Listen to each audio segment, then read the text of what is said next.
Okay, so I have my canvas, and it's actually what's it called? It's pre-prepped, like gessoed and sandpapered and everything.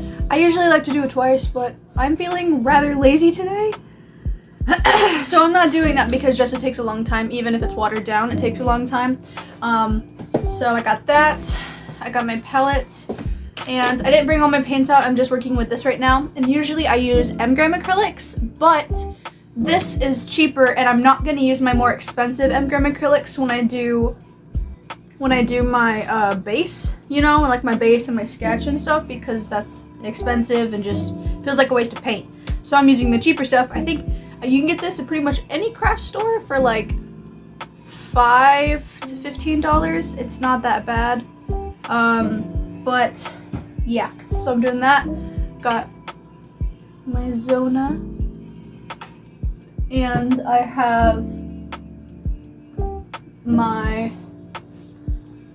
reference photo and my music. I will put my Pinterest and my Spotify. I will do a link down below for that if you guys are interested. If not, whatever. But let's get into it. I'm going in with a blue underpainting and doing blue in a sketch, and the reason that I do that is because red and blue are opposite on the color wheel, so therefore they are complementary colors, so the blue will really bring out the vibrant red strawberries. And here I'm just trying to figure out how I want my multimedia to go. At first I thought to do puffy balls on there for like mold. Spoiler alert, I didn't end up doing that, but it was still cool to find different techniques on how to make them with forks. Okay, so I made, out of one of my scrap canvases, I kind of did like a rough design of what I'd have the mold look like. Does this look like mold, kind of? It looks like a yesified version of mold. But I think it looks good. Yeah.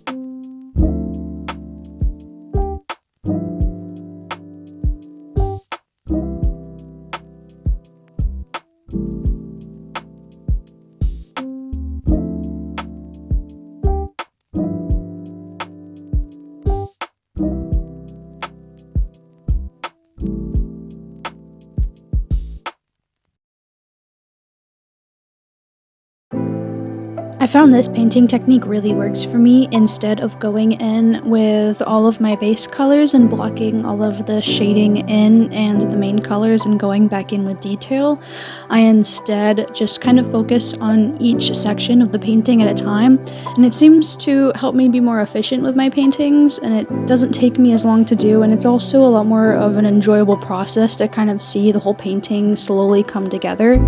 I just really enjoy doing it this way, and I really enjoyed drawing these strawberries, especially when it's all dark and then you go and add the lighter stuff and just seeing all the highlights. It's just so satisfying.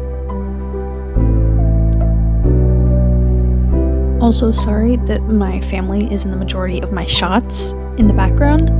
I am in the living room, but we are moving into a new home where I'm going to have my own bedroom, so you will see a lot more of my artwork there in the near future. But for now, you get to just see my family on the couch whenever they please.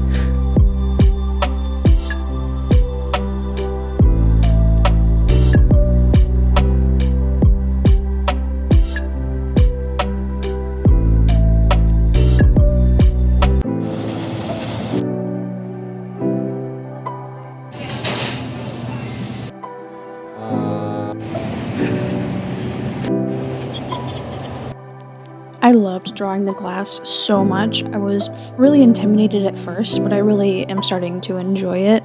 I loved doing all of the little red and blue accents and just adding the details, getting all the little lines, everything. It was just so satisfying.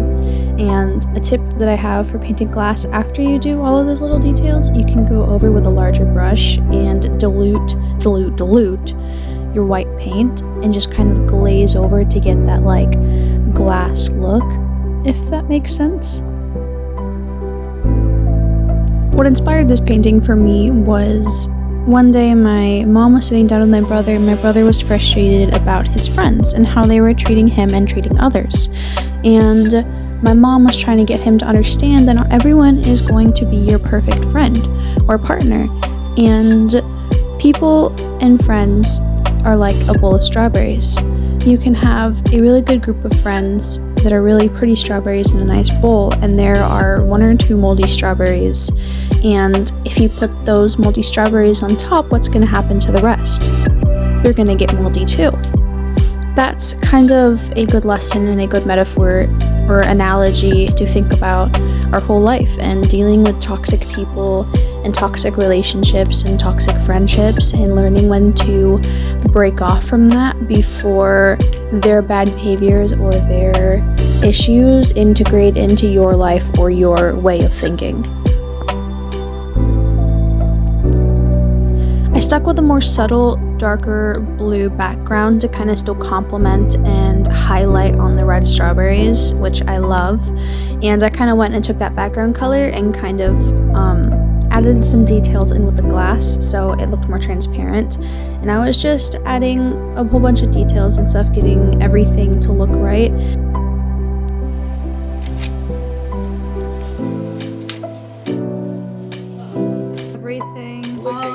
Everything, putting it really bad.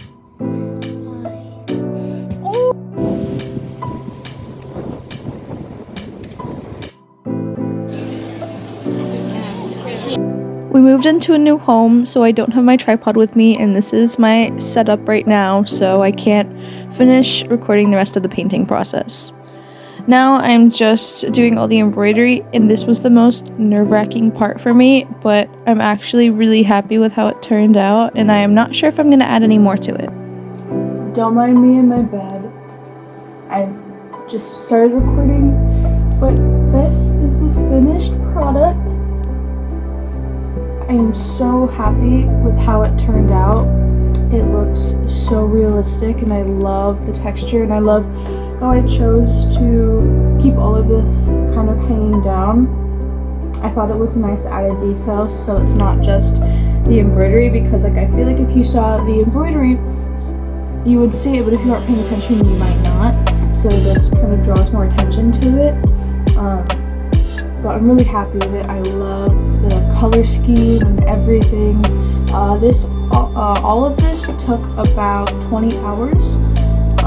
But it was definitely worth it, and I hope you enjoyed my little art vlog. I'm really trying to like step up my game with my content and stuff. And I hope you enjoyed it. I will be posting this on Friday, so if you're watching this on Friday, comment down below, because you guys are the real ones. It's probably only be like 2 people. But yeah. Bye, like and subscribe.